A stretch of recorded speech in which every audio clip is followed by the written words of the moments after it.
பாதைக்கு தீபம், பேதைக்கு வெளிச்சம், உந்தன் வசனமே. Praise the Lord.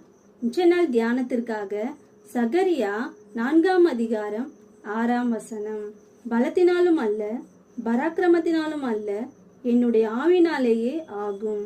கர்த்தராகிய தேவன் செருபாபேலுக்கு சொன்னதான வார்த்தை இது. ஆலயத்தை கட்டுவதற்கு செருபாபேலின் கைகள் அஸ்திபாரம் போட்டது. அவன் கைகளே இதை முடித்து தீர்க்கும் என்று கூறினார். தேவனால் செய்யக்கூடாதது ஒன்றுமில்லை. இந்த ஆலயத்தை கட்டுவதிலே தடைகள் இருந்தது. அப்பொழுதுதான் என்னுடைய ஆவினாலேயே ஆகும் என்றார்.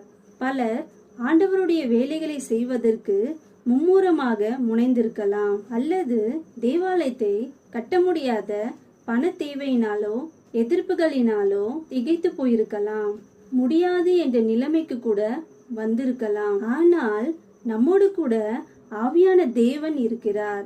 அவர் காரியத்தை வாய்க்க செய்வார். புறஜாதியான கோரேஸ் மூலமாய் தேவாலயம் கட்ட கிரியை செய்து கட்டி முடிக்க செய்தவர் உங்கள் காரியங்கள் எதுவானாலும் அதை செய்து முடிக்க உதவி செய்வார்.